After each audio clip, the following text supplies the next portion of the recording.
Yes, very good morning, friends. चलो, can we start? चलो एक बार quickly revise करते हैं. What all things we have seen so far. तो सबसे पहले हमने डायरेक्ट टैक्स इनडायरेक्ट टैक्स का डिस्कशन किया था. What is the difference in direct tax and indirect tax, right? Then we started with the direct tax and direct tax के लिए constitutional authority या कॉन्स्टिट्यूशनल आर्टिकल्स हमने स्टडी किए थे, right? तो फर्स्ट आर्टिकल हमने कौन सा देखा था? आर्टिकल 245. आर्टिकल 245 क्या करता है? पावर देता है किसको? Parliament and state legislative assembly. मतलब अपने कंट्री में अगर कोई भी लॉ बनना है तो पावर सिर्फ दो अथॉरिटी के पास है, आइदर पार्लियामेंट और state legislative assembly, right? Second article 246 ये पावर को डिवाइड करता है कि कौन से लॉ पार्लियामेंट में बनेंगे और कौन से लॉ स्टेट लेजिस्लेटिव असेंबली में बनेंगे. तो this article red with schedule 7. Schedule 7 में 3 लिस्ट दिए गए, union list, state list and concurrent list, right? तो यूनियन लिस्ट के एंट्री नंबर 82 में ये पावर दिया हुआ है कि सेंट्रल गवर्नमेंट टैक्स कलेक्ट कर सकता है, which is called as income tax, right? तो this we had seen as a constitutional authority. उसके बाद हमने इनकम टैक्स एक्ट पढ़ना स्टार्ट किया था. तो हमें एक्ट देखा था, रूल्स देखा था, नोटिफिकेशन देखे थे, सर्कुलर्स देखे थे, केस लॉज देखे थे एंड फाइनेंस एक्ट देखा था. ये सब कुछ हमें पढ़ना है. हालांकि केस लॉज सिर्फ आपके सिलेबस का पार्ट नहीं है, but we will be discussing an number of case laws to understand the background of the provision. Okay, तो act will be giving a provision of the law, right? तो वो law implement कैसे करना है वो कौन देगा? रूल्स देंगे, right? Any change if it is done, any amendment in the rules are been done, तो that will be given by notification. अगर कोई क्लैरिटी रिक्वायर्ड है जो इंटर डिपार्टमेंटल इंटरप्रिटेशन इश्यूज से रिलेटेड है, ठीक है, तो that will be clarified by circular. Whenever there is a dispute between the person and the department, that dispute will be resolved in court. तो जो court का जजमेंट आता है उसको हम कहते हैं case laws, right? And every year जो इनकम टैक्स एक्ट 1961 में बना है उसमें हमें ढेर सारे अमेंडमेंट्स करने होते हैं, चेंजेस करने होते हैं. तो that changes will be brought by finance act, right? तो एक्ट बनाने की पावर किसके पास है? पार्लियामेंट के पास. रूल्स, नोटिफिकेशन, सर्कुलर्स इशू करने की पावर सीबीडीटी. केस लॉस तो कोर्ट जजमेंट होता है, हायरार्ची ट्राइब्यूनल, उसके बाद हाई कोर्ट, उसके बाद supreme court. And finance act पास करने का पावर किसके पास होता है? Again parliament. ये एक्ट है, ये इनकम टैक्स एक्ट को रिप्लेस या उसमें चेंजेस करता है, राइट? तो ओरिजिनल एक्ट बनाने की पावर अगर पार्लियामेंट में है तो उसमें चेंजेस करने की भी पावर पार्लियामेंट के पास ही होगी, राइट? तो ये सब कुछ हमने डिस्कस किया था. उसके बाद हमने एक्ट में सबसेक्शन क्लॉज का डिफरेंस समझा था. तो what is the difference in subsection and clause? Both are the parts of the section. अगर वो एक दूसरे के साथ रिलेटेड है, लिंक्ड है, तो we will call it as subsection, right? If there is no relation then we call it as clause. तो क्लॉज हमें मिलेंगे सेक्शन 2, सेक्शन 10 एंड सेक्शन 47 में. Rest all the cases there will be subsection, right? हमने एक और difference समझा था, proviso and explanation. जब भी सेक्शन से कोई एक्सेप्शन देना हो तो that will be given in proviso, and अगर एडिशनल क्लैरिफिकेशन देना हो तो that was been given in explanation, right? Just a second.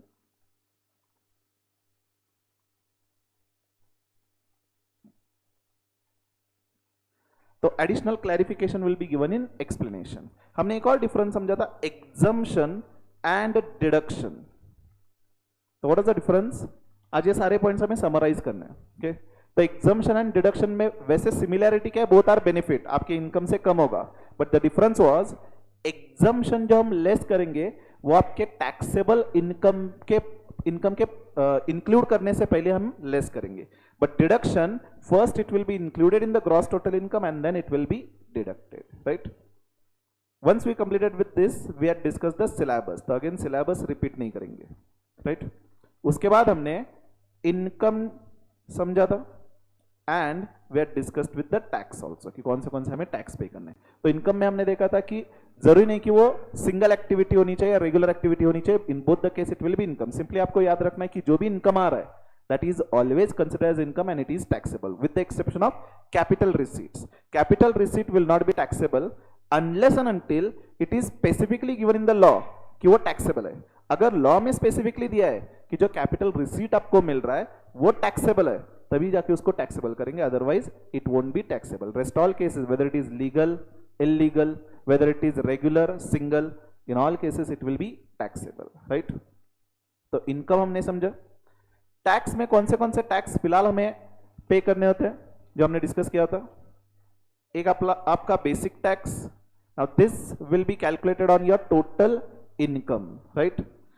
अगर आपका टोटल इनकम एक स्पेसिफिक लिमिट के ऊपर जाए तो आपको additional tax that is surcharge पे करना होता है and surcharge is calculated at the rate on basic tax. तो ये जो टोटल आएगा इस पे हम एक सेस पे करते हैं which is called as health education cess which is at the rate 4%। तो this is calculated on this total amount, right. तो ये 3 टैक्स हमें पे करना है। यहां तक हमने डिस्कस किया हुआ था। Apart from this any other point which we have discussed जो हमने समराइज करना है? नहीं, all the points we have revised. Now can we start with the summary points. चलिए तो नोटबुक ओपन कीजिए।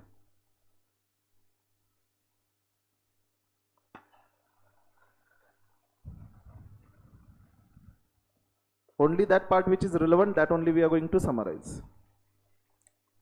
The notebook, write down chapter number 1.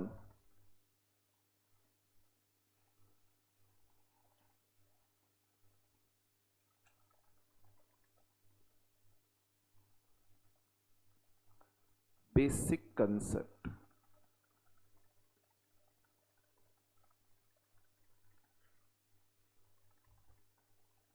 Chapter number 1, basic concept.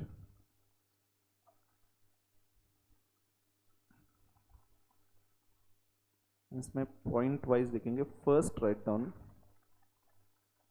Income tax act 1961।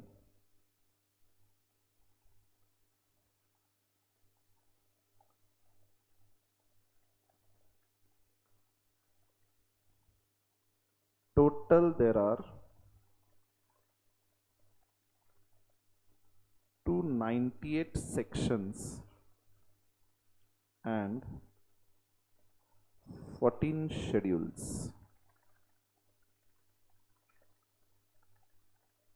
divided in 23 chapters। 23 हम Roman में लिखते हैं, जो chapters है that is written in Roman.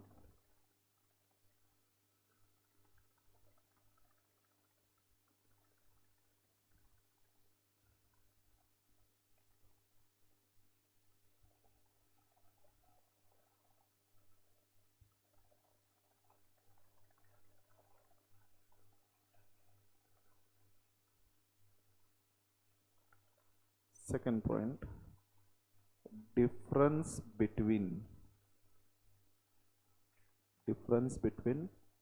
in this first subsection and clause।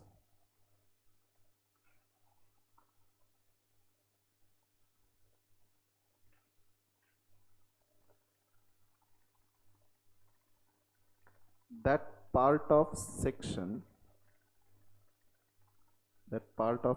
which are related,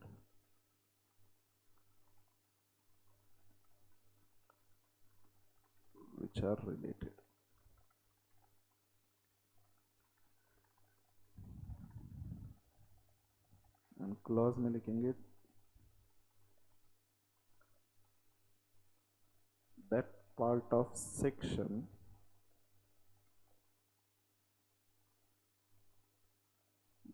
which are not related। तो यहाँ पे याद रखने के लिए सेक्शन 2, 10 and 47।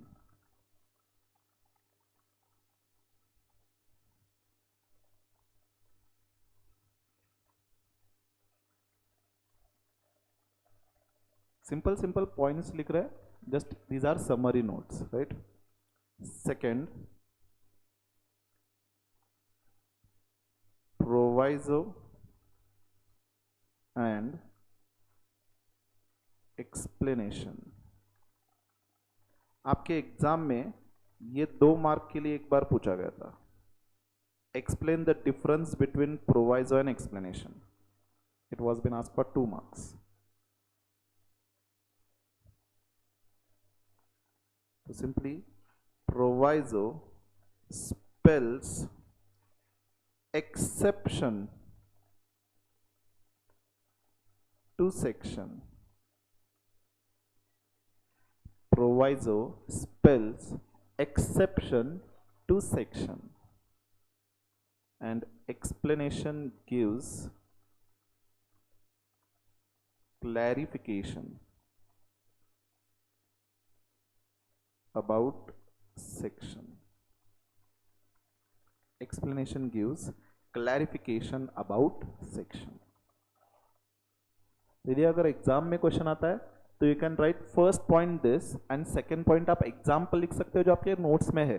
ओके, तो याद रखने के लिए, कंसेप्ट याद रखने के लिए we are summarising this point. Okay, तो यहाँ पे डिटेल में अगेन कॉपी पेस्ट नहीं करेंगे नोट्स, तो all those things example. Okay, तो this notes will help you at the time of revision. Third, exemption and deduction.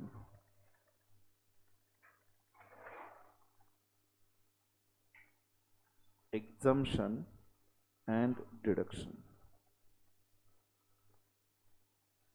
तो exemption के नीचे you can write amount of exemption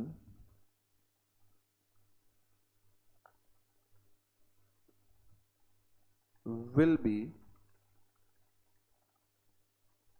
reduced from income. Amount of exemption will be reduced from income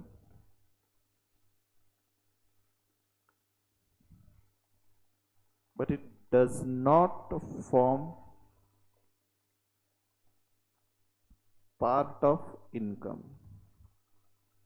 It does not form part of income. It does not form part of income को underline कीजिए.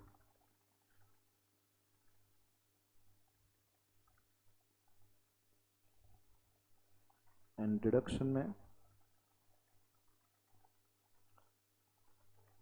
amount of deduction will be reduced from income. However,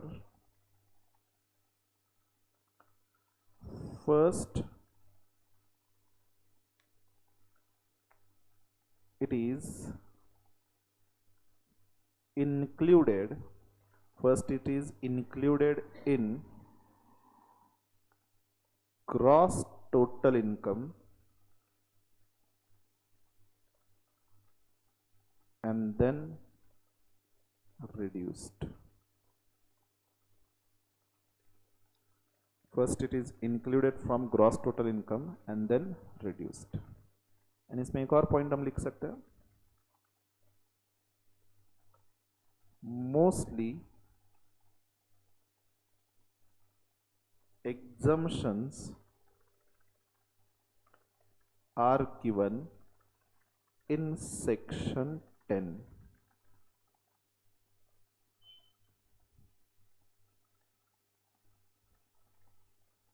Mostly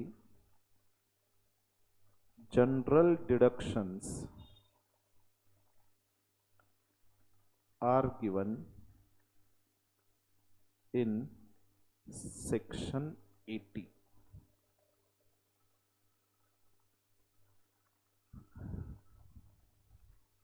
तो यहां पे ऐसा नहीं है कि हर एक एग्जाम्पशन सिर्फ सेक्शन 10 में दिया हुआ है. सेक्शन 10 में मेजॉरिटी इनकम टैक्स का एग्जाम्पशन है. हालांकि there are some other section जहां पे अगेन सेपरेटली एग्जाम्पशन दिया हुआ है, जैसे capital gains related some exemptions are been given in that particular section only, जहां पे कैपिटल गेन्स की टैक्सेबिलिटी की बात हो रही है.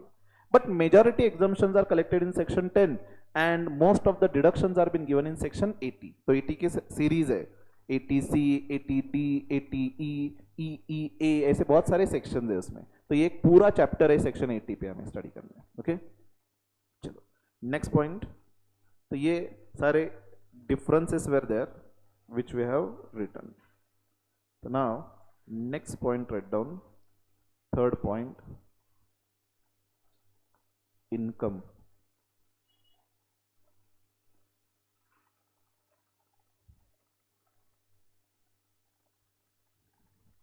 Make two parts.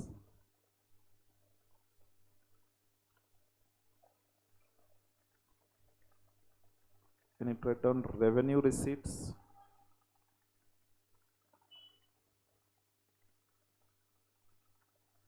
and capital receipts?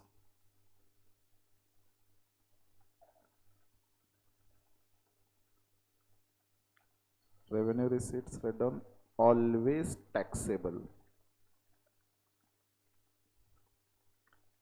unless specifically exempted or deduction given.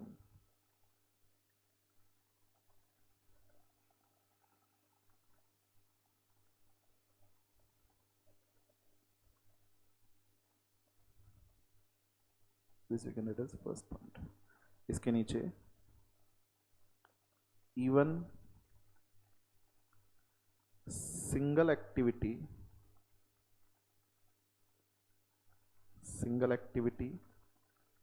revenue receipt, even single activity revenue receipt is income and thus taxable. Even single activity revenue receipt is income and thus taxable.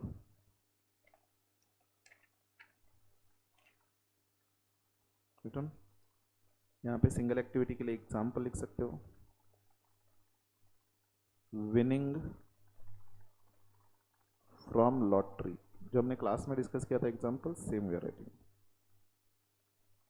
और से cell of old newspapers, रद्दी कहते हैं ना, तो उससे जो पैसा आएगा वो भी टैक्सेबल होगा, वो भी इनकम होगा.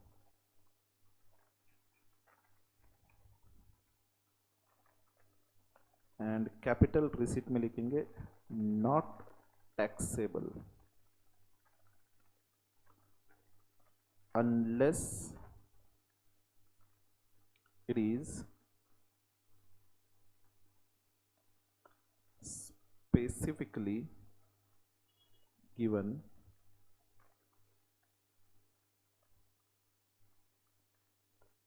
in law that it is taxable. Unless it is specifically given in law that it is taxable.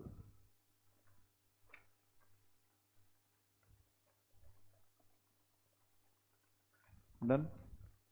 This was third point. Now write down fourth point. Finance Act.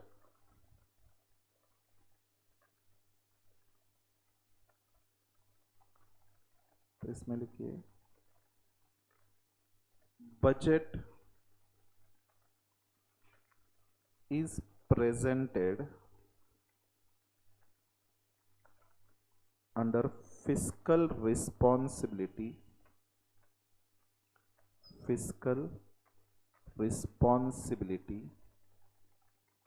and budget, यहीं पे लिख रहा हूँ, management act, budget management act 2005. Basically एक law है जो power देता है सेंट्रल गवर्नमेंट के फाइनेंस मिनिस्टर को कि आप पार्लियामेंट में बजट प्रेजेंट कर सकते हो। देखिए, लॉ में जो भी एक्टिविटी करना है उसकी कहीं ना कहीं से तो आपको पावर मिलनी चाहिए। अगर गवर्नमेंट को लॉ बनाना है तो उसकी पावर कॉन्स्टिट्यूशन से मिलेगी। अगर मुझे बजट प्रेजेंट करना है, suppose I am the finance minister, मुझे बजट प्रेजेंट करना है, तो कहीं ना कहीं लॉ से मुझे पावर मिलनी चाहिए कि I should be presenting the budget. तो budget is presented under this act, fiscal responsibility and budget management act. Exam के पॉइंट ऑफ से रेलेवेंट नहीं है, जस्ट आपके एडिशनल नॉलेज के लिए। Okay, below this write down Finance Act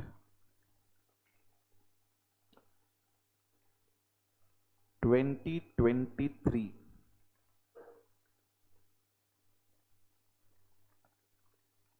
shall be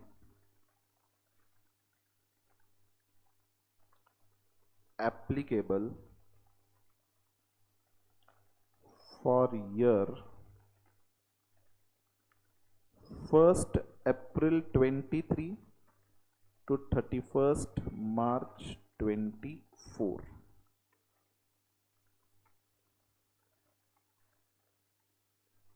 and this Finance Act is relevant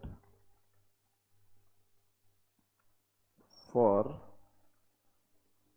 May 24, November 24 exam।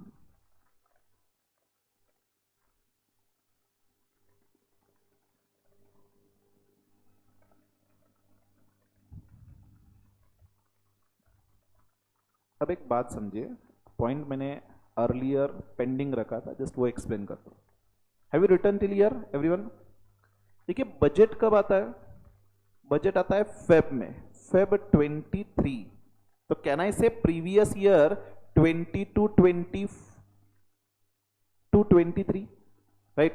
एक financial year, आप previous year नहीं समझोगे आप, लेकिन एक फाइनेंशियल ईयर 22-23 में बजट आता है। अब इसमें जो प्रोविजंस आएंगे उसकी एप्लीकेबिलिटी कब होगी? नेक्स्ट ईयर में होगी। Is it right?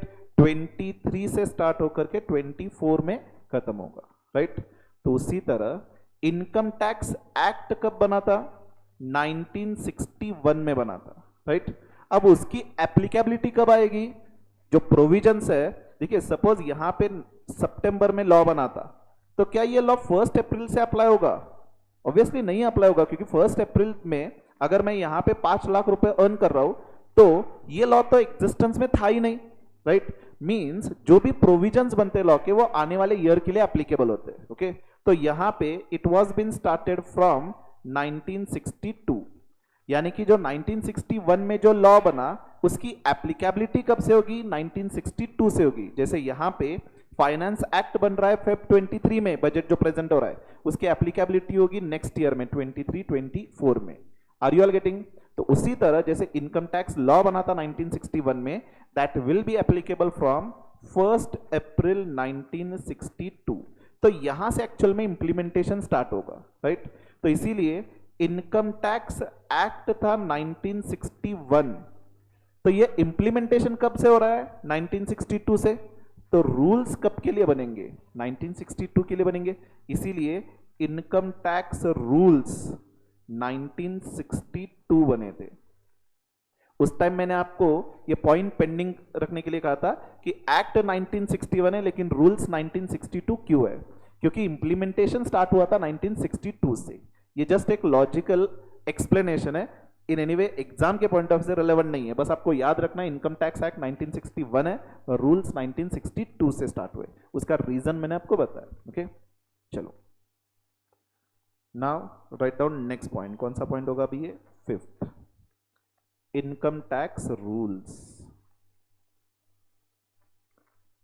Income tax rules 1962। इसमें first point you can write CBDT frames rules।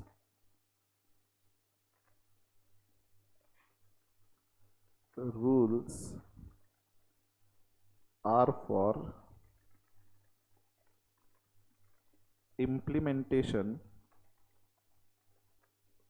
of provision of law।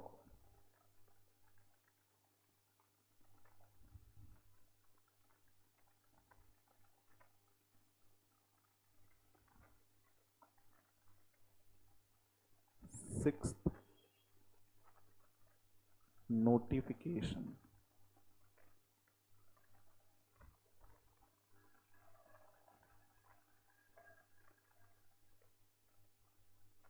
CBDT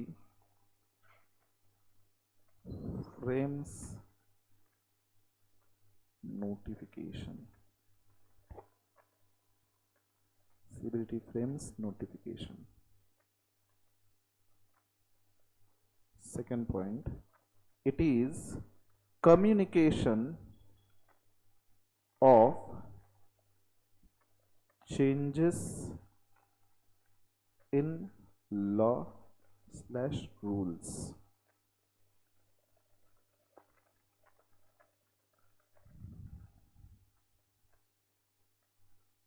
Next point, notifications are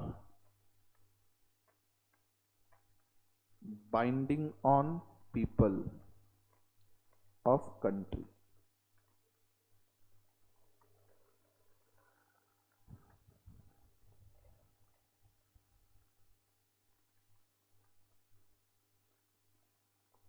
Then next point, write down circulars.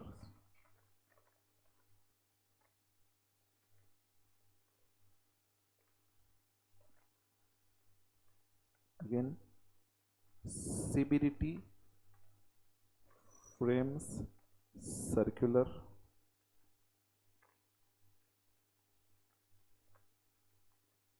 It is clarification about any provision of law.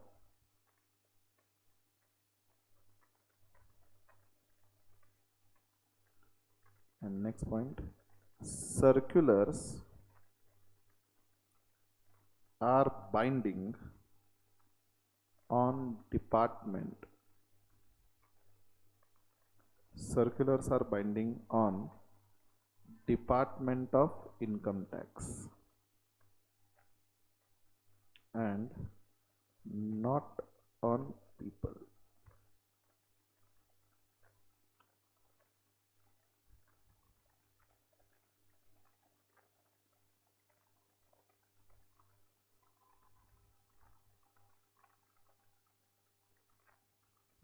Done. Now, eighth point,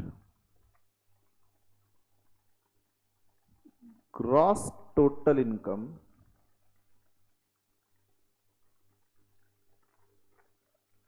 and net total income.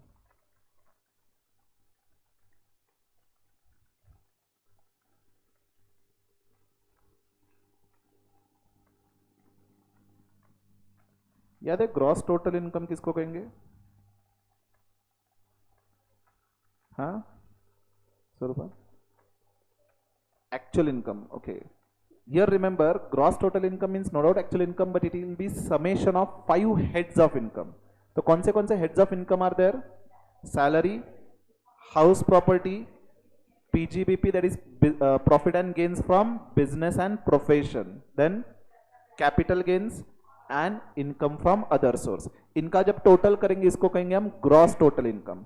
And gross total income में से जब deductions less करेंगे under that section 80, तो what will be getting is net total income, जिस पे हमें tax पे करना है. ओके, तो write down below this, will just tabulate the calculation, serial number, particulars and then rupees. So first, income from salary. यहीं पे स्कोप भी लिख लेते हैं कि सैलरी रिलेटेड कौन से सेक्शंस हमें पढ़ना है. ओके, तो here section 15, 16, 17, also section 10 and some income tax rules हमें पढ़ना है यहाँ पे. तो ये स्कोप है. तो 15 तक क्या है समझेंगे आगे जाके, कौन से सेक्शंस है. Okay,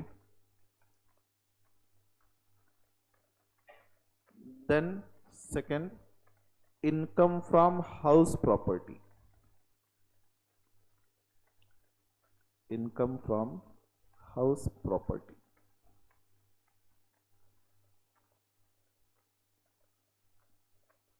Scope is section 22 to section 27, section 22 से लेकर के सेक्शन 27 तक स्कोप है। तो आप ये सोचोगे कि यहाँ पे 17 में तो खत्म हो रहा है, तो 18, 19, 20, 21 क्या आएगा, क्योंकि सैलरी के बाद नेक्स्ट हेड तो हाउस प्रॉपर्टी है। तो आज के डेट में 18, 19, 20, 21 सेक्शन कैंसिल हो चुके हैं। Okay, they are not existing. वैसे तो जो चैप्टर्स डिस्कस करेंगे तो सीक्वेंस में सेक्शन समझेंगे, अभी इतना रिलेट नहीं हो पाएगा, but just I am giving you idea कि क्या सेक्शंस फ्रेमिंग है। Okay, then next, profit and gains from business or profession.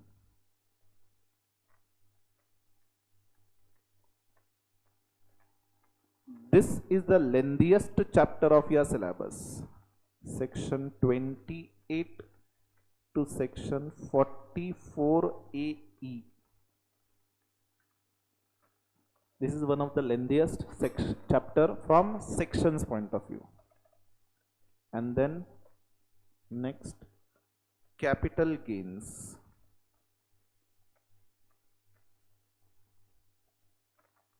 This is again one of the lengthiest from discussion point of view. इसमें बहुत time consume होता है capital gains discuss करने में। Section 45 से लेकर के सेक्शन 55A तक।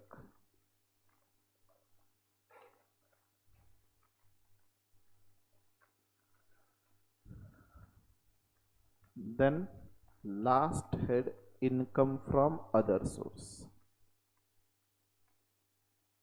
ये छोटा सा चैप्टर है, इनकम फ्रॉम अदर सोर्स। यहाँ पे बस 3 सेक्शन है, 3 नहीं 4, सेक्शन 56 से लेकर के सेक्शन 59 तक।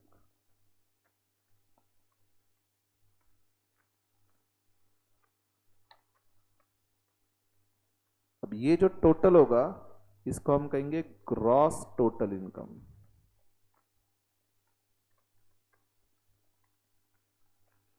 Gross total income, and from this we will be deducting deductions under chapter 6A। 6A ऐसे लिखते हैं हम रोमन में। मैंने आपको ऑलरेडी बताया कि जो आपका पूरा एक्ट है वो अलग अलग चैप्टर्स में डिवाइडेड है, तो डिडक्शन के जो भी प्रोविजंस है वो एक चैप्टर में दिए हुए, उसका नाम है 6A। ए कैपिटल, यहाँ पे small A capital A will make a difference. Okay, तो this is capital A, chapter 6A। तो यहाँ पे सारे सेक्शंस 80 के प्रोविजंस आर देयर। तो जो भी एलिजिबल डिडक्शंस है वो लेस करने के बाद आपको मिलेगा नेट टैक्सेबल इनकम।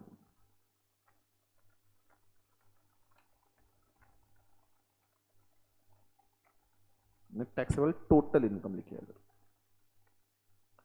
ये जो नेट टैक्सेबल टोटल इनकम आएगा इस पे हमें टैक्स पे करना है।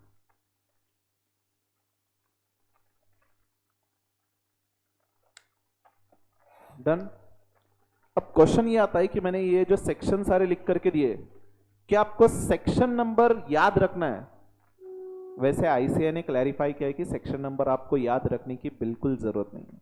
Okay, it is not required to remember the section, but then exam में जब आप सेक्शन रेफरेंस के साथ, सेक्शन नंबर के साथ जब आंसर लिखते हो तो it creates a good impression. Okay, जब भी कोई एक केस स्टडी बेस्ड क्वेश्चन आएगा, इफ यू राइट कि as per so and so section this is the provision and then your conclusion, then it creates a good impression.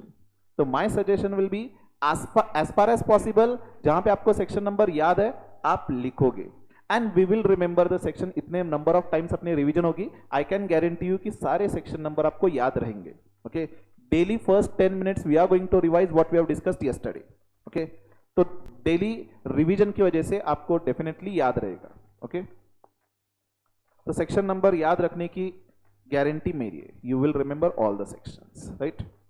चलो, तो now we can start with the income tax act. अभी तक तो हमने कोई section पढ़ा नहीं है, तो now from will be starting with the income tax act. तो इससे पहले जब जस्ट विल गो थ्रू, ये आर्टिकल 265 हमने पढ़ा नहीं था, आर्टिकल 245 डिस्कस किया था, 246 डिस्कस किया था।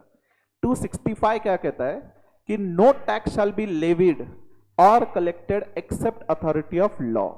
मतलब क्या है कि गवर्नमेंट को भले पावर दिया हुआ है 245 में कि पार्लियामेंट टैक्स कलेक्ट कर सकता है या state legislative assembly tax collect कर सकता है, लेकिन डायरेक्टली आप टैक्स कलेक्ट नहीं कर सकते। पहले क्या करना होगा, आपको एक्ट बनाना होगा, लॉ बनाना होगा, एंड लॉ से अथॉरिटी लेकर के ही आप टैक्स कलेक्ट कर सकते हो। मींस सपोज आर्टिकल 246 में दिया हुआ है यूनियन लिस्ट में कि आप जीएसटी कलेक्ट कर सकते हो। ओके, कॉन्स्टिट्यूशन में दिया हुआ है सेंट्रल गवर्नमेंट को कि आप जीएसटी कलेक्ट कर सकते हो। अगर ये पावर दिया हुआ है, क्या सेंट्रल गवर्नमेंट बस ये पावर लेकर के एक प्रेस कॉन्फ्रेंस रखेगा कि कल से हम जीएसटी कलेक्ट कर रहे हैं and from tomorrow all transaction GST collect होगा, क्या ऐसे चलेगा? नो, पहले जीएसटी रिलेटेड एक्ट बनाना होगा। ओके, तो जीएसटी रिलेटेड सेवरल लॉज बन चुके हैं, CGST act, SGST act, etcetera etcetera. Okay, तो पहले लॉ बनाना होगा एंड लॉ से पावर लेकर के आप टैक्स कलेक्ट करोगे। ओके, मतलब आपके पास रिटर्न स्ट्रक्चर प्रॉपरली होना चाहिए कि वो लॉ किस तरह से इंप्लीमेंट होगा। तो आर्टिकल 265 कहता है कि भले आपको पावर दी गई है कि आप टैक्स कलेक्ट कर सकते हो, लेकिन पहले एक्ट बनाओगे एंड एक्ट बनने के बाद ही आप टैक्स कोई भी कलेक्ट कर सकते हो। ओके, आर्टिकल 245 एंड 246 तो हमने ऑलरेडी डिस्कस किया हुआ है, इसमें union list etcetera etcetera discuss किया हुआ है। आर्टिकल 270 एंड 271 हमने अभी तक डिस्कस किया नहीं है। These articles are relating to power of surcharge. तो हमने जस्ट सरचार्ज बेसिक डिस्कस किया हुआ है, एक्चुअल सरचार्ज के प्रोविजंस, सरचार्ज किस तरह से लगता है, रेट क्या क्या है, वो डिस्कस किया नहीं है। तो जब हम सरचार्ज का डिस्कशन स्टार्ट करेंगे, that time will come to this articles. Okay, ये point, entry number 82 of list 1 has given power to parliament to make laws on taxes on income other than agriculture income. If you remember, मैंने आपको directly Wikipedia पे दिखाया था, right. तो tax क्या है, direct tax क्या है, इनडायरेक्ट टैक्स क्या है, वी ऑलरेडी डिस्कस्ड। तो देखिए यहाँ पे डायरेक्ट टैक्स में income tax and tax on undisclosed foreign income and assets, ये आपके सिलेबस का पार्ट नहीं है। ओके, तो इनकम टैक्स आपके सिलेबस में, जीएसटी आपके सिलेबस में, कस्टम ड्यूटी आपके सिलेबस में नहीं है। Okay, then this part act discuss किया हमने, एनुअल फाइनेंस एक्ट डिस्कस किया हुआ है, रूल्स डिस्कस किया हुआ है, सर्कुलर नोटिफिकेशन डिस्कस किया हुआ है, केस लॉज भी डिस्कस किया हुआ है। So now we can start with the income tax act. ये भी हमने डिस्कस किया हुआ है कि रेसिडेंशियल स्टेटस सिलेबस है, बस ये रेसिडेंशियल स्टेटस पहले डिस्कस करेंगे या डिसाइड करेंगे, then your income will be categorized into this 5 heads of income. उसके बाद क्लबिंग के प्रोविजंस अप्लाई करेंगे। याद है क्लबिंग, हमने जस्ट रफली डिस्कस किया था कि अगर मेरा इनकम कुछ तो आ रहा है तो मैं क्या करूंगा, डिवाइड कर सकता हूं मेरे फैमिली मेंबर्स से के नाम से, क्योंकि मुझे 2.5 लाख का बेनिफिट मिलेगा। तो दैट टाइम क्लब करना होगा इनकम। ओके, तो क्लबिंग के रूल्स क्या है, सेट ऑफ के रूल्स क्या है, then gross total income, deductions and then total income, right. तो this is nothing but your syllabus which we are already discussed. यहां से आप आगे आपके सेक्शन स्टार्ट होते हैं। ओके, तो शैल वी स्टार्ट? ऑनलाइन को कुछ तो प्रॉब्लम आ गई, random I will see it later on.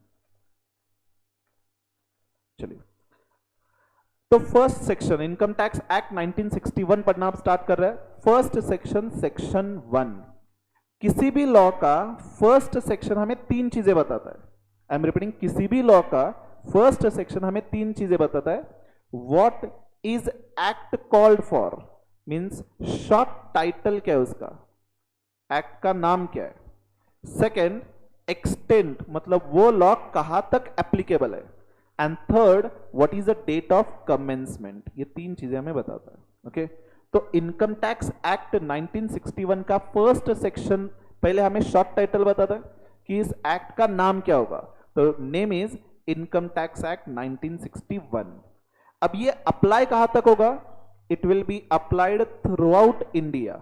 Okay, and date of commencement will be 1 April 1962, right. अब ये इंडिया के पीछे भी बैकग्राउंड है, क्योंकि अर्लियर वो आर्टिकल 370 अप्रोगेट होने से पहले कोई भी लॉ जब बनता था तो it was applicable through out India apart from Jammu and Kashmir, right.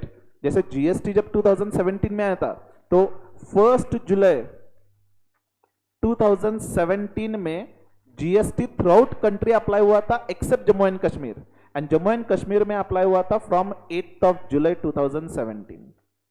Article 370 abrogate होने से पहले उसकी हिस्ट्री पता है आपको? आर्टिकल 370 में क्या था, ऐसे क्यों था कि जो भी लॉ सेंट्रल गवर्नमेंट भले पार्लियामेंट पास कर रहा है फिर भी जम्मू एंड कश्मीर के लिए अलग सा वो एप्लीकेबल होता था only when Jammu and Kashmir के जो स्टेट लेजिस्लेटिव असेंबली जो है वो जब अप्रूव करेंगे that time only it will be applicable. तो पता है आपको जम्मू एंड कश्मीर ये एक्सक्लूड क्यों किया गया था अर्लियर? आज के डेट में रिलेवेंट नहीं है क्योंकि आर्टिकल 370 तो एब्रोगेट हो चुका है अभी। तो आज के डेट में कोई भी लॉ जो पार्लियामेंट बनेगा it will be applicable through out country including Jammu and Kashmir, ठीक है। हिस्ट्री सुनना चाहते हो? विल कंटिन्यू, कुछ तो बोलो, पता है या नहीं पता है आपको? पहले तो जम्मू एंड कश्मीर इसको अलग सा स्टेटस क्यों था आर्टिकल 370 में? नहीं, देखिए जस्ट एज अ स्टोरी सुनिए। जब हमें इंडिपेंडेंस मिला तो ब्रिटिशर्स ने क्या किया था, ब्रिटिशर्स ने जो प्रोविंस जो एक एक पर्टिकुलर जो लैंड थी जैसे कि महाराष्ट्र, कर्नाटक एक्सेट्रा, वो डायरेक्टली एक यूनाइटेड इंडिया को दिया नहीं था। उन्होंने जो रूलर से एक्वायर किया था, वहां का जो रूलर है उनको हैंड ओवर किया था, ओके। मीन से महाराष्ट्र में जो भी रूलर रहेंगे उनको हैंड ओवर किया, likewise they had handed over. But then that time unitedly are जो एक कमिटी थी, कांग्रेस कमिटी, ओके, तो दे वर कन्विंस की it will be merge into one country. अभी वो मोनार्की सिस्टम नहीं रखेंगे, वी वर कन्विंस की अब ये डेमोक्रेसी रहेगा, एक पूरा country as a we will be considering it, okay. Then all the rulers were accepting also, okay. There was the problem with one part Hyderabad, okay. जब separation हुआ, पाकिस्तान सेपरेट हुआ, India separate हुआ and all the states merge into a united India. Problem था हैदराबाद में, क्योंकि हैदराबाद के जो ruler थे आई गेस निजाम शाह थे, ठीक है। तो दे वर सेइंग कि we will merge with Pakistan, okay. तो ऑब्वियसली इंडिया के सेंटर में पाकिस्तान की कोई स्टेट हो नहीं सकती, right. It was a serious problem with the security, right. And second, Jammu and Kashmir के रूलर थे हरि सिंह, ओके। तो ही सेड कि I will neither merge with India nor I will merge with Pakistan, I will be having a separate independent state, okay. तो सरदार वल्लभ भाई पटेल उस time focus किया उन्होंने हैदराबाद पे, एंड हैदराबाद से कहा कि you don't have the option, either आप इंडिया के साथ मर्ज करो otherwise our army will take the control of it, okay. So he was focusing over here Hyderabad, okay. And उधर जम्मू एंड कश्मीर पे पाकिस्तान अटैक करने की सोच रहा था कि Pakistan was with the intention कि जम्मू एंड कश्मीर हम अक्वायर कर लेंगे, ओके। तो हरि सिंह के पास उतनी पावर नहीं थी, उतनी आर्मी नहीं थी कि टू फेस द आर्मी। तो हरि सिंह ने इंडिया से मदद मांगी, इंडिया से कहा कि आप हमें आर्मी सपोर्ट दो, ओके। तब सरदार वल्लभ भाई पटेल ने कहा कि we will give you support of army only with one condition कि you will merge into India, okay. तो हरि सिंह ने कहा कि we are ready to merge but then हमारी कंडीशंस होंगी। कंडीशन ये होगी कि हमें जम्मू एंड कश्मीर को एक सेपरेट स्टेटस मिलना चाहिए and an number of things were there. Earlier 370 abrogate होने से पहले अगर मुझे कश्मीर में जाकर के बिजनेस स्टार्ट करना है तो I was not able to start the business, compulsory वहां के पर्सन के साथ मुझे पार्टनरशिप करके ही बिजनेस करना होगा। ऐसे बहुत सारे कंडीशंस थे, ओके। कोई भी लॉ जब बनेगा इंडिया का तो जम्मू एंड कश्मीर में डायरेक्टली अप्लाई नहीं होगा, उनकी जो गवर्नमेंट रहेगी स्टेट लेजिस्लेटिव असेंबली उनसे स्पेसिफिक परमिशन लेना होगा, ओके। तो ऐसे बहुत सारे कंडीशन रखे। सरदार वल्लभ भाई पटेल ने स्ट्रिक्टली कहा कि विदाउट कंडीशन अगर आपको मर्ज होना है तो मर्ज हो, otherwise we are not going to support, okay. And he focused on Hyderabad. तभी अपने जो पंडित जवाहरलाल नेहरू थे उन्होंने फोकस किया जम्मू एंड कश्मीर पे। एंड सरदार वल्लभ भाई पटेल वाज कन्विंस कि हरि सिंह के पास दूसरा कोई ऑप्शन नहीं, without any condition he will be ready to merge with India. लेकिन क्योंकि वो फोकस कर रहे थे हैदराबाद पे, नेहरू जी फोकस कर रहे थे जम्मू एंड कश्मीर पे, and he agreed to the conditions with Hari Singh, okay. This was the biggest mistake of our country, okay. So he agreed with Hari Singh and then a military support was been provided and then that जो भी line of control है that was been finally decided, okay. So ये जो conditions accept की थी नेहरू जी ने, कि ये सारा सेपरेट लीगल स्टेटस दिया जाएगा, जो भी लॉ बनेगा डायरेक्टली कश्मीर में अप्लाई नहीं होगा। देखिए अब पार्लियामेंट अगर कोई लॉ बन रहा है तो क्या महाराष्ट्र के पास ऑप्शन है कि हम एक्सेप्ट करेंगे या नहीं करेंगे? ऐसा कोई ऑप्शन नहीं है। पार्लियामेंट ने लॉ बनाया, कंपलसरी महाराष्ट्र में एप्लीकेबल होगा ही होगा। ओके, लेकिन जम्मू एंड कश्मीर में सेपरेट स्टेटस था कि जो भी इंडिया में लॉ बनेगा वो जम्मू एंड कश्मीर के स्टेट लेजिस्लेटिव असेंबली जब अप्रूव करेंगे that time only it will be applicable on Kashmir, otherwise it won't be. तो भले वो पार्ट था इंडिया में लेकिन उसको सेपरेट लीगल स्टेटस था। ओके, सेपरेट एक what we can say a recognition was been there. Okay, तो ये सारे जो कंडीशंस हरि सिंह ने रखे थे वो स्पेसिफाई किया था आर्टिकल 370 में। Okay, and later on this article 370 was been abrogated recently, you might be knowing, I guess 2021 में कहीं तो हुआ रहेगा। So that time it become a complete part of India.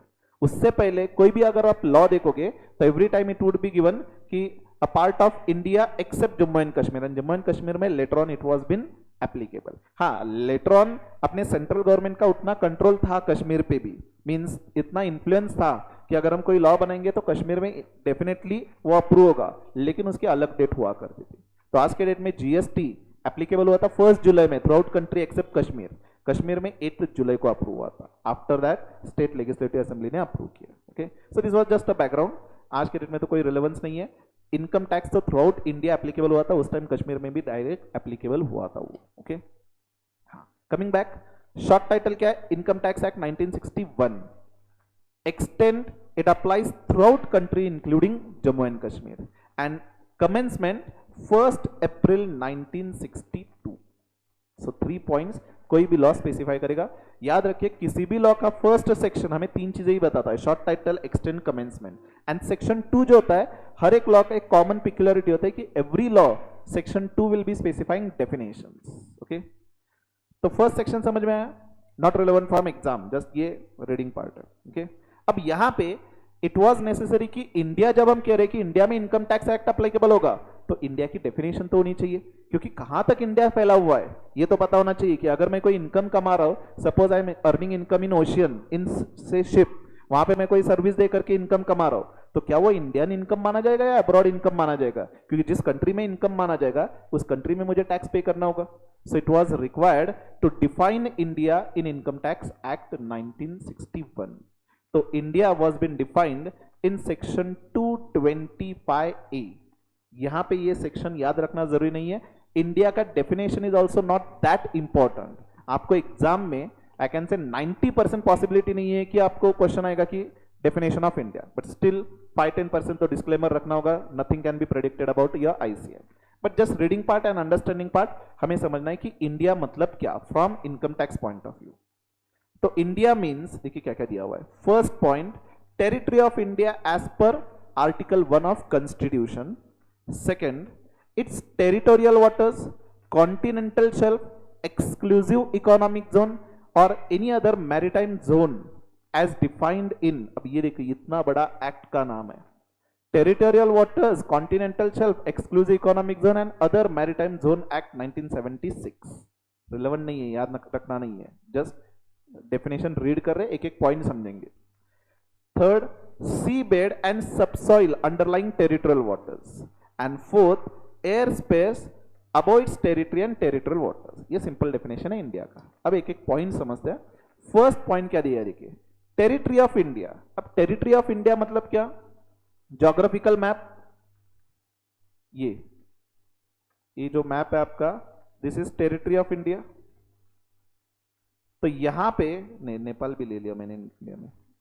तो यहां पे जो भी आप इनकम कमा रहे हो, यहां पे अपना इनकम टैक्स एक्ट लगेगा, right? Second point is more important, territorial waters. अब ये टेरिटोरियल वाटर्स क्या होता है? हियर जस्ट अ सेकेंड, यहां पे you can see there is a water part, right? I just show over here. Suppose this is the India and यहां पे Arabian sea है, राइट?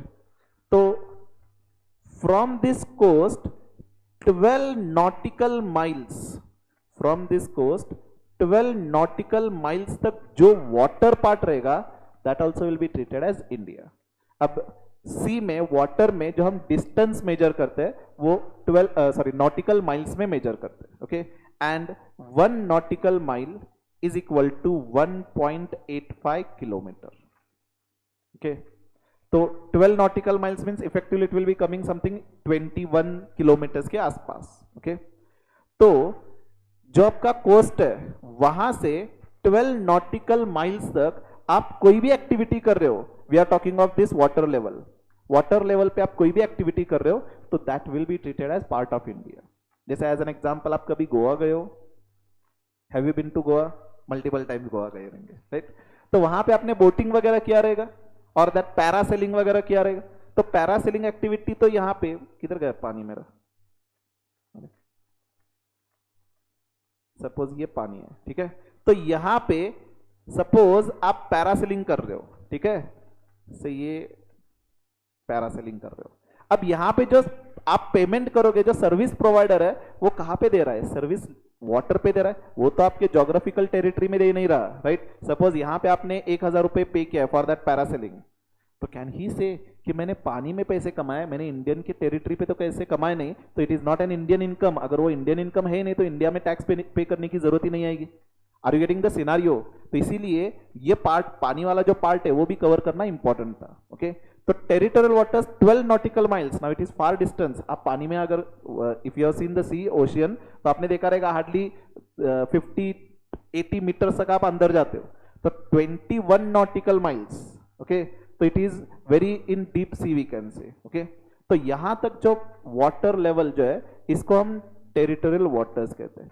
यहां पे जो भी आप एक्टिविटी करोगे that will be taken as part of India. यहां पे जो पैसे कमा रहे हो वो इंडिया में टैक्स पे करना होगा. Have you understood meaning of territorial waters? Now second point in it is territorial waters के बाद continental shelf. Continental shelf means अब जब आपने कोस्ट में गए रहेंगे तो यहां पे से सी बेड होता है, right? And then up to certain level एक स्लोप जो होता है, सिंपल सा छोटा सा स्लोप होता है, and after some level a sudden shallow part will be there, steep dip will be there, right? तो ये जो स्टीप डेप्थ है इसको हम कॉन्टिनेंटल शेल्फ कहते हैं. Here I am not talking of water level, यहां पे वाटर लेवल की बात हो रही थी टेरिटोरियल वाटर्स में. Now I am talking of ground part, जहां पे सडन स्टीप जो है वो जो पार्ट है उसको कॉन्टिनेंटल शेल्फ कहते हैं. ओके, अब ये कॉन्टिनेंटल शेल्फ हो सकता है कि वो टेरिटोरियल वाटर्स के बाहर है. Suppose something the slope is too much extended distance, 12 nautical miles के बाद यहाँ पे कॉन्टिनेंटल शेल्फ है. तो ये जो कॉन्टिनेंटल शेल्फ है, यहाँ पे जो स्टीप शैलो पार्ट है, जो सडन डिपनेस है, ये कॉन्टिनेंटल शेल्फ भी इंडिया का पार्ट होगा. अब ये इतना इंपॉर्टेंट क्यों है? क्योंकि जहां पे ये जो स्टिफनेस होता है वहां पे वाटर करंट और water level is very high, तो वहां पे बहुत सारे कमर्शियल एक्टिविटीज किए जाते हैं. जैसे कि इलेक्ट्रिसिटी मैन्युफैक्चर करने के लिए बहुत सारे यहाँ पे एक्टिविटीज होते हैं. An number of fishes are available क्योंकि यहाँ पे डीप सी होता है, right? Then many minerals are available in this part. Okay, तो ये जो स्टिफनेस पार्ट जो है this is very important for our economy, इसीलिए ये भी इंडिया के डेफिनेशन में इंक्लूड किया हुआ है. I can show you over here. यहाँ पे देखिए, यहां से ये जो डिपनेस पार्ट दिख रहा है आपको, यहां तक एक ग्रेजुअल स्लोप था and here it is a dip part, तो इसको हम कहेंगे continental shelf. Okay, have you understood meaning of continental shelf? And then third part was exclusive economic zone. अब ये एक्सक्लूसिव इकोनॉमिक जोन क्या होता है? This is India, so this is water level 12 nautical miles तक अपना part तो in any way India है, right? अब जो मिनरल्स वगैरह जो मिलते हैं that are getting into high seas. Suppose यहाँ पे मिनरल्स एक्सट्रैक्ट किए जा रहे हैं. अब आपने मिनरल्स रिलेटेड वो फोटोज वगैरह देखे रहेंगे, बड़े बड़े ऐसे कंटेनर्स होते हैं, शिप्स होते हैं, जहाँ पे some pipes are digging into it and यहाँ से मिनरल एक्सट्रैक्ट होकर के here the mineral is been processed and यहाँ से it is been sent to land area, right? आपने रिलायंस का पेट्रोकेमिकल का प्लांट्स वगैरह देखे रहेंगे अगर, तो बहुत बड़े ऐसे प्लांट्स होते हैं वाटर लेवल में, ओके, जहां पे पाइप ऐसे डिग इन करके minerals are been extracted. Okay, अब सवाल ये आ रहा है कि ये जो मिनरल्स एक्सट्रैक्ट हो रहे हो किसके ओनरशिप में आएंगे? इंडियन ओनरशिप में आएंगे या किसी दूसरी यहाँ पे कंट्री हो, सपोज यूएसए, तो यूएसए की ओनरशिप में आएंगे. तो देयर वाज अ प्रॉब्लम कि जो पानी वाला जो पार्ट है, वैसे जो टेरिटरी जो पार्ट है वो तो हर एक कंट्री ने अपना अपना कंट्री सेपरेटली बना लिया है, लेकिन पानी में जो रिसोर्सेस मिल रहे हैं वो किस कंट्री के साथ जाएंगे? तो इसीलिए इंटरनेशनल सी रिलेटेड जो एक ट्रीटी साइन की गई थी, एग्रीमेंट साइन की गई थी, उसमें ये दिया गया था कि आपकी जो लैंडमास है, जो आपकी ज्योग्राफिकल कोस्ट है, वहां से 200 नॉटिकल माइल्स 200 नॉटिकल माइल्स का जो पार्ट है, वहां पे जो भी आपको मिनरल्स मिलेंगे वो आपकी गवर्नमेंट के पास जाएगा, ये इंडियन गवर्नमेंट के पास जाएगा। आई विल रिपीट, देखिए ये टेरिटोरियल वाटर्स का तो इंडिया का पार्ट है, ओके। यहां पे लैंडमास जो है, वो जो सडन शैलो पार्ट है, स्टिफनेस पार्ट है, वो भी कॉन्टिनेंटल शेल्फ के नाम से इंडिया का पार्ट है। अब इशू ये आ रहा था कि हाई सीज में जो मिनरल्स मिलते हैं वो किस कंट्री के पास जाएंगे। इसीलिए इंटरनेशनली जब सारे कंट्रीज ने एक एग्रीमेंट बनाया, उसमें यह अप्रूव हुआ कि आपके लैंडमास तक से 200 नॉटिकल माइल्स तक जो भी वाटर लेवल रहेगा, जो भी वाटर वाला पार्ट रहेगा, उसमें जो भी आपको रिसोर्सेज मिल रहे हैं, मिनरल्स वगैरह, that will be belonging to that particular country. And इस टोटल जोन को नाम दिया गया exclusive economic zone. Are you all getting? तो ये जो एक्सक्लूसिव इकोनॉमिक जोन जो है, it is also taken as part of India, क्योंकि यहां पे जो मिनरल्स मिल रहे हैं वो जाएंगे इंडिया में। तो अगर रिलायंस पेट्रोकेमिकल्स यहां से कोई मिनरल्स एक्सट्रैक्ट कर रहा है, तो दैट विल बी अज्यूम कि वो इंडिया में ही पैसे कमा रहा है। Okay, have you understood exclusive economic zone? Simply remember 200 nautical miles का जो वाटर लेवल पार्ट है उसको भी हम इंडिया में मानेंगे। ओके, यहां पे हम बात कर रहे हैं मिनरल्स एक्सट्रैक्शन की। Any issue in this? अब इशू ये आ सकता है कि 200 नॉटिकल माइल्स में दूसरी कोई कंट्री आ रही है, तो यहां पे देखिए, यहां से 200 नॉटिकल माइल्स अपना इंडिया होना चाहिए, लेकिन श्रीलंका तो मेरे ख्याल से it is with in 200 nautical miles, definitely इतना डिस्टेंस नहीं है। तो क्या श्रीलंका भी इंडिया का पार्ट है? यस, श्रीलंका को भी इंडिया मान के चले।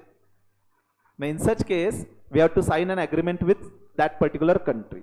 ओके, इंटरनेशनली तो ये कहा गया है कि 200 नॉटिकल माइल्स का तक का पार्ट आपकी कंट्री का है, but within that 200 nautical miles if another country is arising, then there will be a separate agreement with that country and they will decide in such case कि कितना part आपके country का, कितना part another country का। तो से यहां पे डिस्टेंस से 100 नॉटिकल माइल्स, तो 50 किलोमीटर्स तक इंडियन पार्ट रहेगा एंड 50 किलोमीटर्स तक श्रीलंका का रहेगा। डिपेंड करता है कंट्री टू कंट्री। ओके, तो that is been decided with the agreement with that particular country. Otherwise normal case में 200 नॉटिकल माइल्स तक जो भी मिनरल्स मिल रहे हैं वो इंडिया में माने जाएंगे।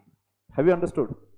तो ये सारे जो 12 नॉटिकल माइल्स, कॉन्टिनेंटल शेल्फ का मीनिंग, एक्सक्लूसिव इकोनॉमिक जोन का मीनिंग, ये इनकम टैक्स में दिया नहीं है। ये कौन से एक्ट में दिया हुआ है?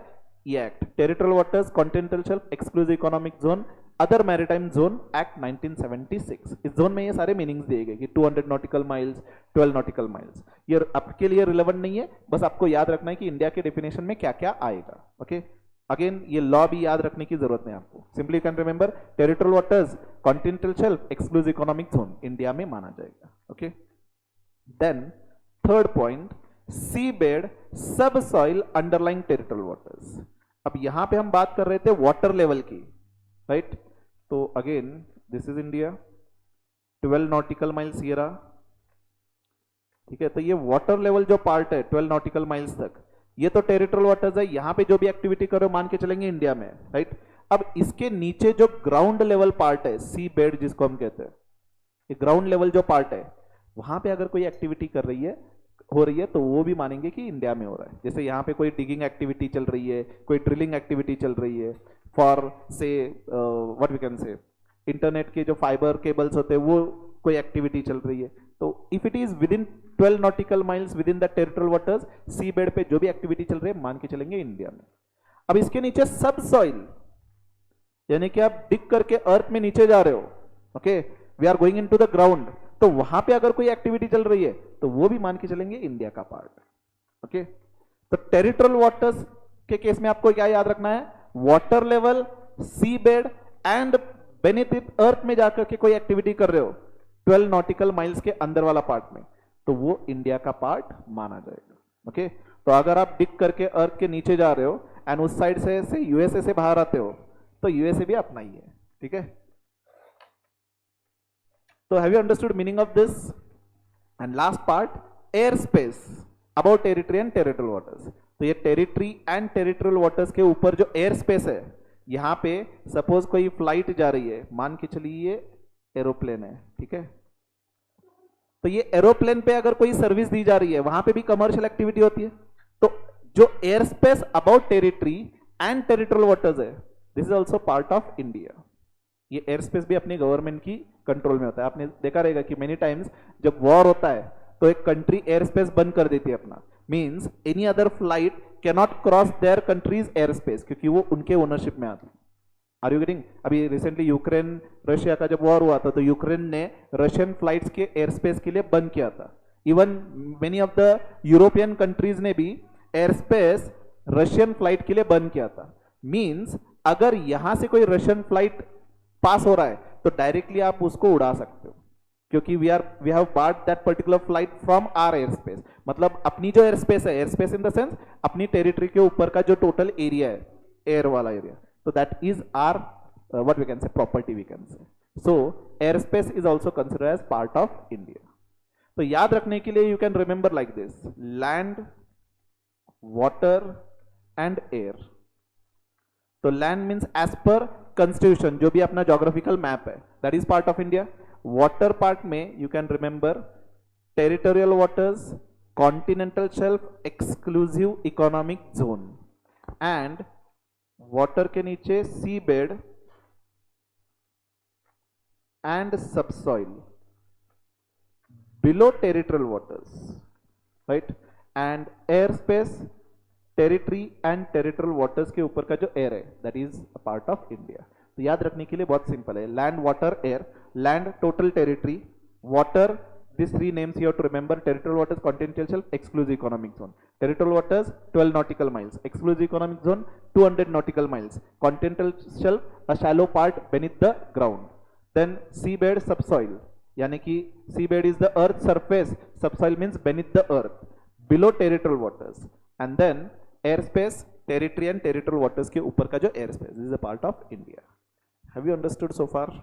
चलिए आगे बढ़े।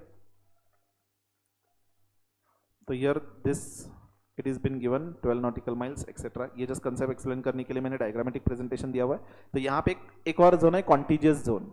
तो ये इनकम टैक्स में डिफाइन नहीं है, ये कस्टम एक्ट में डिफाइंड है। कस्टम एक्ट में क्या होता है, देखिए आई जस्ट एक्सप्लेन, रिलेवेंट नहीं है फिर भी जस्ट आपके जनरल नॉलेज के लिए। सपोज ये इंडिया है, यहां तक टेरिटोरियल वाटर्स है, राइट।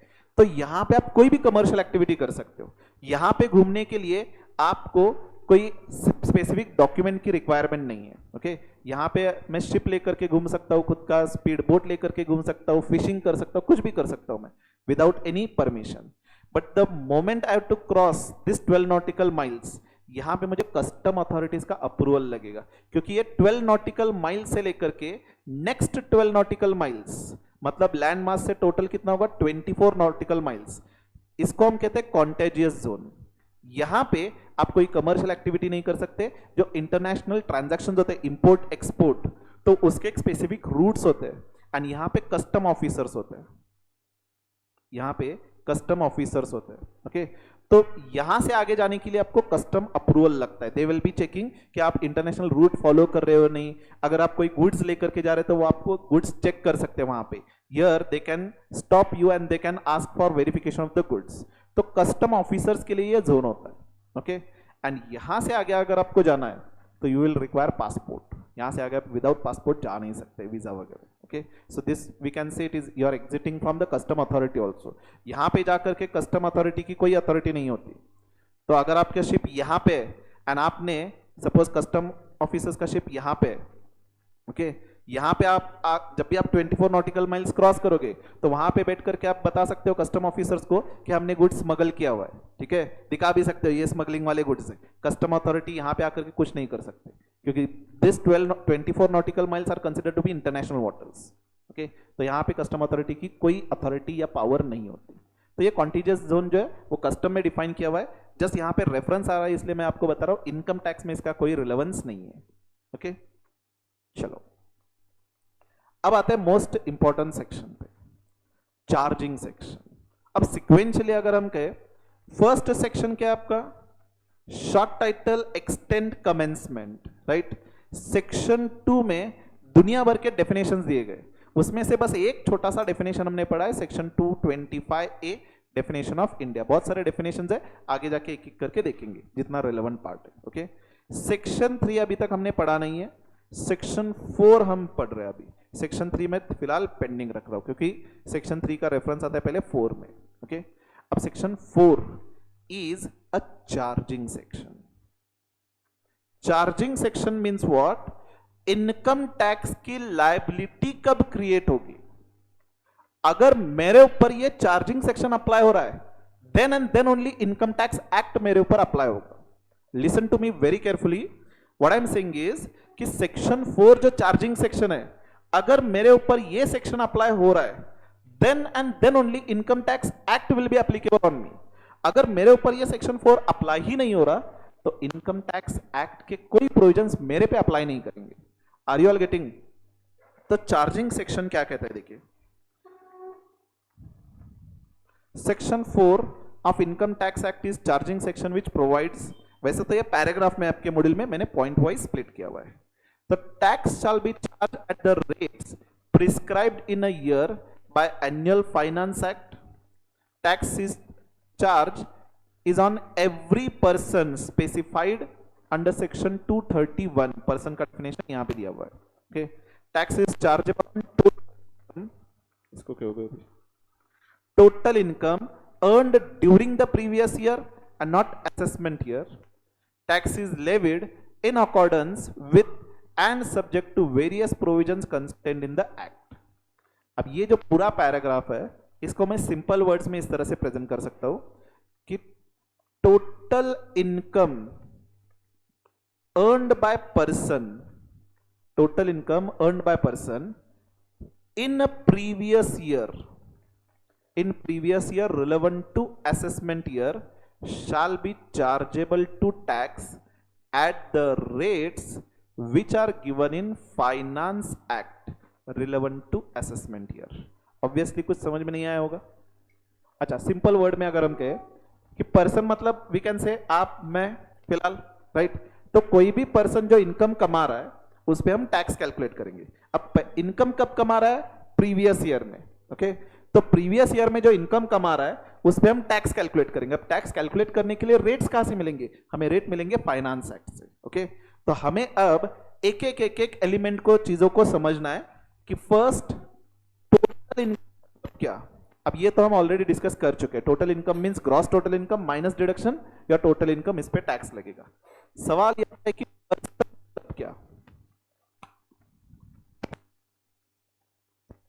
पर्सन का डेफिनेशन क्या है कि किस पे ये एक्ट अप्लाई करेगा। Okay, previous year means what, assessment year means what, tax कैसे कैलकुलेट करना है उसके लिए रेट कहां से लेंगे, एंड उसके लिए फाइनेंस एक्ट कौन सा देखेंगे। अब ये भी पॉइंट हम ऑलरेडी डिस्कस कर चुके हैं कि आपके सिलेबस के लिए कौन सा रिलेवेंट फाइनेंस एक्ट है।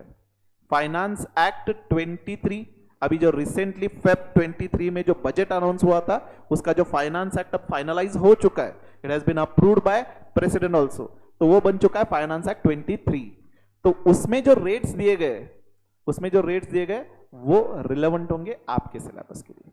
एंड इस ईयर में फाइनेंस एक्ट में भर भर के चेंजेस आए, तो फर्स्ट कैलकुलेशन ऑफ रेट से ही चेंजेस आया है उसमें। ओके, तो there are many changes in this finance act, amendment बहुत सारे हुए हैं। ओके, तो all the amendments in any way it will be covered and it is accommodated in the notes also. Okay, तो हमें अब पर्सन समझना है, प्रीवियस ईयर क्या होता है, असेसमेंट ईयर क्या होता है, ये समझने के बाद हम ये स्टार्ट करेंगे कि टैक्स कैसे कैलकुलेट होगा, रेट्स क्या क्या। ओके, तो shall we start. Total income तो हमने ऑलरेडी डिस्कस किया हुआ है। Can we start? Are you all awake? चलो, first definition is of person. Person has been defined in section 231। Simple सा डेफिनेशन है, थियोरेटिकली याद रखना नहीं है आपको, डेफिनेशन कभी एग्जाम में नहीं आएगा आपको। Straight forward theory question mostly 99% नहीं आते, केस स्टडी बेस्ड क्वेश्चन ही आएंगे। हाँ, बट ये जरूरी है कि हमें ये डेफिनेशन समझना होगा। तो पर्सन में क्या क्या आता है? देखिए, पर्सन में इंडिविजुअल आएंगे, एचयूएफ आएंगे, company, partnership firm, AOP, POI, local authority and artificial judicial person. तो ये नीचे मैंने इलैबोरेटेड मैनर में दिया हुआ है कि पर्सन का definition, it includes individual, HUF, company, firm association of person जिसको हम शॉर्ट फॉर्म में एओपी कहते हैं, बॉडी ऑफ इंडिविजुअल जिसको हम बीओआई कहते हैं, local authority and artificial judicial person. अब हमें एक एक करके समझना है कि ये सारे पर्सन्स क्या है। अब इसका जस्ट मैं एक एप्लीकेशन बताता हूं आपको कि why this charging section is important. अगर कोई भी पर्सन इन डेफिनेशन में कवर्ड नहीं है तो कहने से इनकम टैक्स लॉ ही उनके ऊपर अप्लाई नहीं होता। जैसे फॉर एग्जांपल पर्सन की डेफिनेशन में सेंट्रल गवर्नमेंट इंक्लूडेड नहीं है, कहने से इसका मतलब ये हुआ कि सेंट्रल गवर्नमेंट को जो रेवेन्यू मिल रहा है, जो पैसा मिल रहा है, उस पे वो इनकम टैक्स पे नहीं करेंगे। क्वाइट ऑब्वियसली ना, सेंट्रल गवर्नमेंट को जो पैसा मिल रहा है उस पे टैक्स अगर कैलकुलेट करके पे किसको करेंगे, खुद को ही पे करेंगे, राइट। मतलब ये मेरा इनकम, ये मेरा टैक्स, ये आया मेरे ही पॉकेट में। लेकिन ये रिलेवेंट क्यों है? क्योंकि जब आप जीएसटी में देखेंगे, जीएसटी में भी डेफिनेशन है पर्सन की, उसमें सेंट्रल गवर्नमेंट इंक्लूडेड है। तो क्या इसका मतलब ये हुआ कि जीएसटी में सेंट्रल गवर्नमेंट अगेन टैक्स खुद को ही पे करेगा?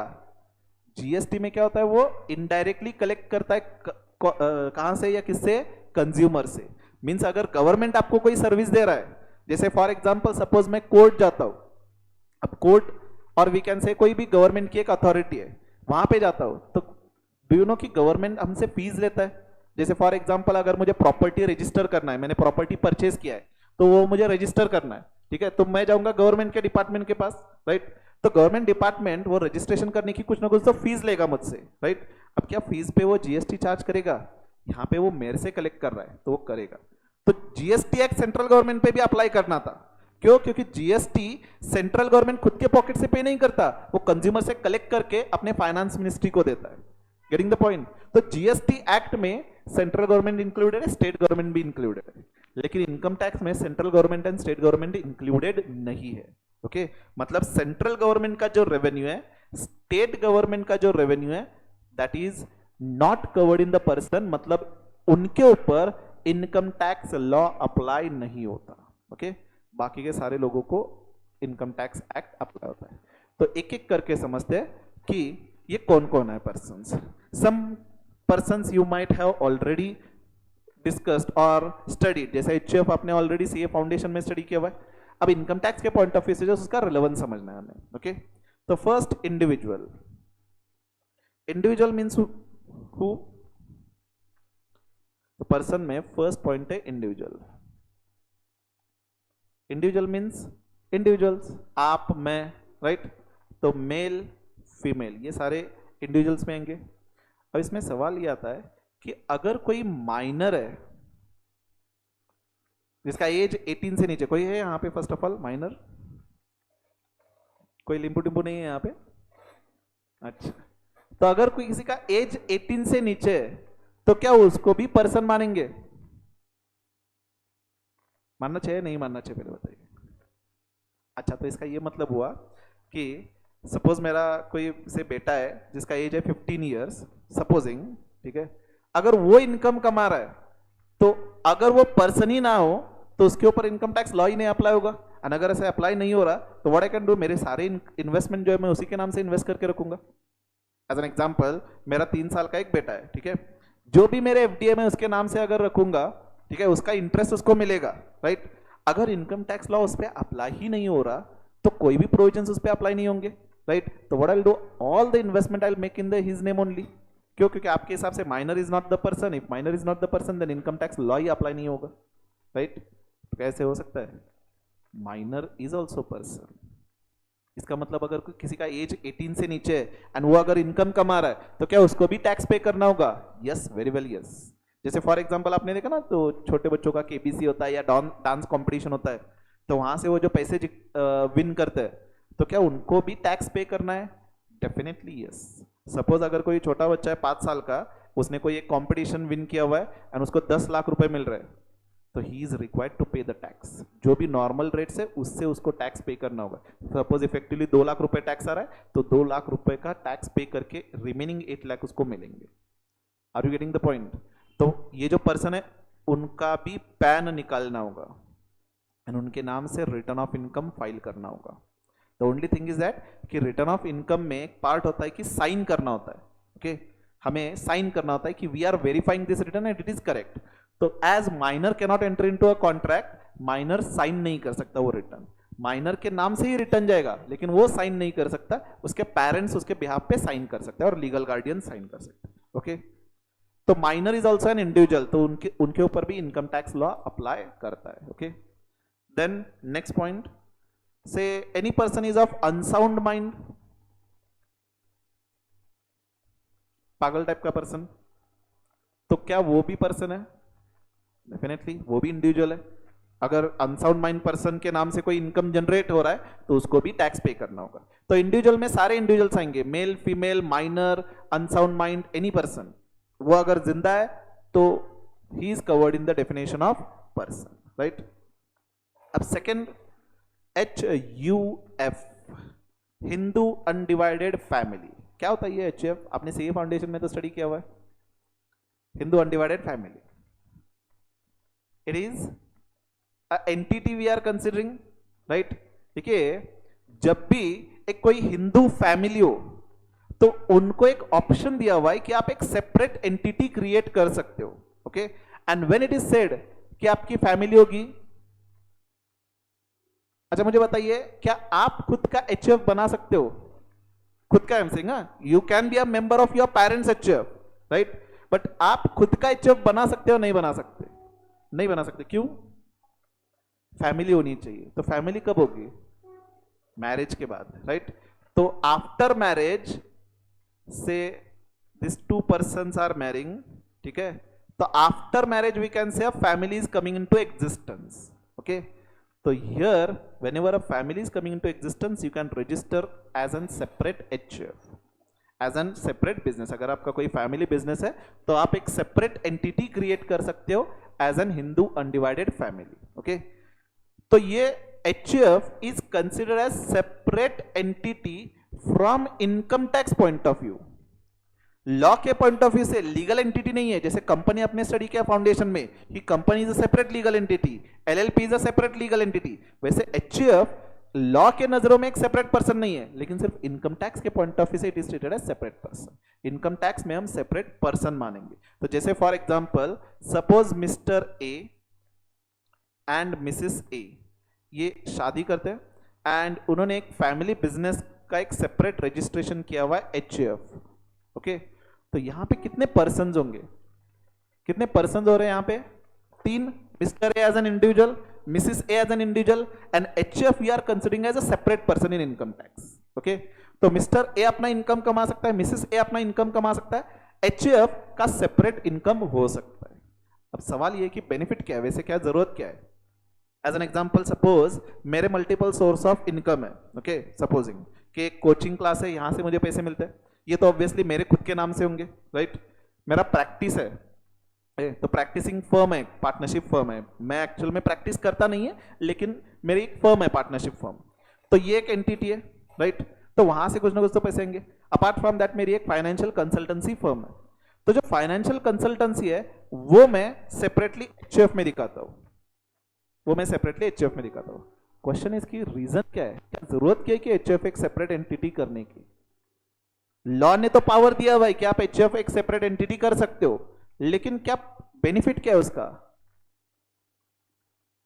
जैसे आप जानते हो कि हर एक पर्सन को फर्स्ट 2.5 लाख का बेनिफिट है, तो what I can do is, मैं मेरा इनकम क्या करता हूं, जैसे कि मैंने अभी आपको कहा कि फाइनेंशियल कंसल्टेंसी से जो पैसे आते हैं वो HUF में आते हैं। क्यों? क्योंकि यहां पे मुझे 2.5 लाख का बेनिफिट मिलेगा, यहां पे मुझे 2.5 लाख का बेनिफिट मिलेगा, राइट। वाइफ का अलग सा इनकम होगा।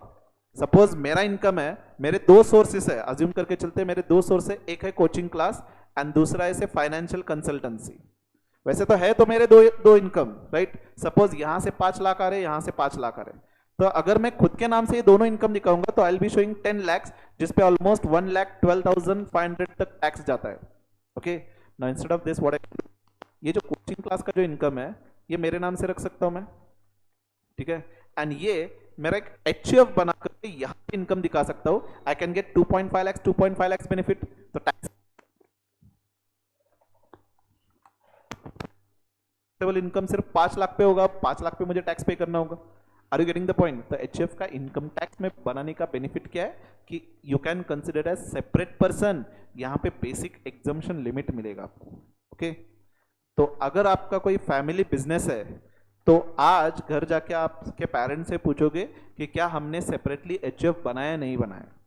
अगर नहीं बनाए तो यू हैव टू रिकमेंड कि हम एक सेपरेट एचयूएफ बना सकते हैं, वहां पे थोड़ा इनकम दिखाओ so that some part of benefit in income tax you will be getting.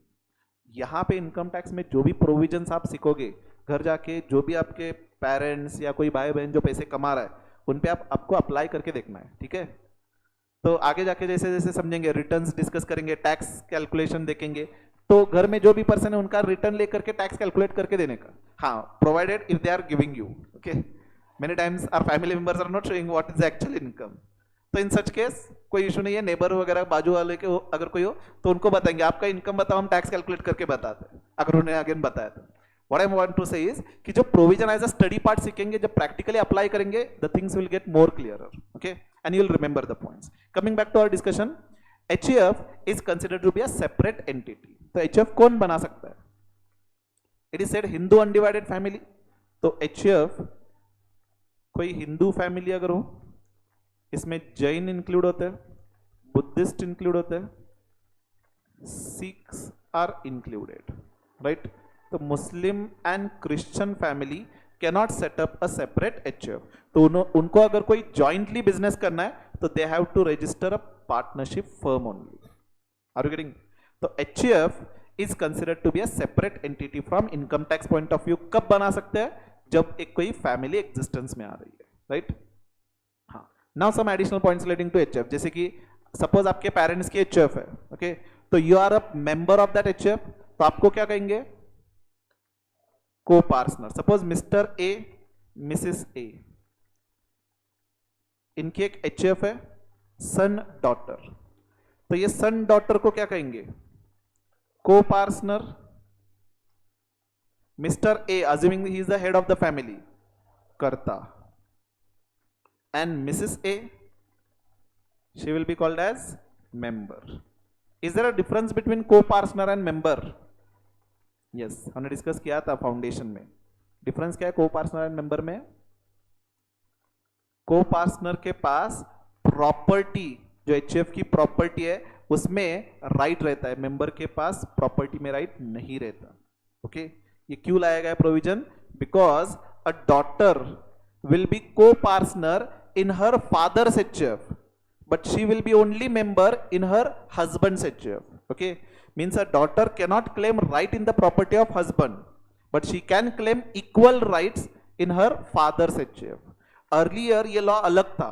Earlier she was having right in her husband's HUF, but she was not having right in her father's HUF. But considering an equality, brothers को पहले right मिलता था, daughters को नहीं मिलता था, sisters को नहीं मिलता था। So considering the equality, now son and daughter both are having equal right in their father's property, okay. So therefore any person who is not by birth a member of that family, शादी होने के बाद वो family में enter हो चुके हैं तो उनको मेंबर कहेंगे, and by birth only they are coming into that family, then we call it as copartner, right. Then one more point, Mitakshara school and Dayabhaga, सुना रहेगा आपने अगेन ये CA फाउंडेशन में। Mitakshara, Dayabhaga, these are the school of thought. School of thought in the sense just thought process की मिताक्षरा में एक point है and दयाबागा में पॉइंट है relating to again that property only. Dayabhaga अपने कंट्री में सिर्फ वेस्ट बंगाल एंड आसाम में फॉलो किया जाता है, Mitakshara through out country, rest places. What is the difference in it? देखिए, जब भी एक फैमिली में either son or daughters are coming to this world, say they are getting birth, so by birth only they are getting right in the property. So this is followed in Mitakshara, okay. यहां पे अपने example में mister A की जो property है उसमें son and daughter का right रहेगा। कब से राइट रहेगा? Right from birth. Right from birth they will be getting right in their property, okay. Whereas Dayabhaga में कर्ता की डेथ होने के बाद son and daughter will be getting right in that property. Means so long as the karta is living, son daughter cannot claim for partition, okay. I'll repeat, mitakshara mein right from birth they will be having right to claim for partition, okay. दयाबागा में son daughter को ये right नहीं मिलता partition करने का। कब मिलेगा? कर्ता की डेथ होने के बाद उनको right मिलेगा। तो in Maharashtra we are following Mitakshara, right. यानी कि आपकी बर्थ के टाइम ही आपको राइट मिला था आपके पेरेंट्स के प्रॉपर्टी में, राइट। आज घर जाके पूछो कि पेरेंट्स की जो प्रॉपर्टी है उसमें मुझे बंटवारा चाहिए, ठीक है, are you having right to do so? Yes, लात मार के बाहर निकालेंगे वो बात अलग है, लेकिन राइट है आपके पास, ठीक है, बिकॉज यहां पे we are following Mitakshara school Maharashtra में। चलो, so this is second point. हाँ, अब ये कंपनी जो डिस्कशन है it will require some time. हमें इनकम टैक्स के पॉइंट ऑफ व्यू से some definitions are been given in company, जैसे डोमेस्टिक कंपनी क्या होती है, फॉरेन कंपनी क्या होती है, etcetera etcetera. So that will require some time, that will be discussing tomorrow. Okay, so we'll conclude for now. Remaining part of the discussion will be continuing tomorrow. Tomorrow will be very important part because after completion of this discussion we are going to start with the rates. Okay, income tax के rates क्या होते हैं, actual में income tax compute कैसे होगा, that we are going to discuss tomorrow. Okay.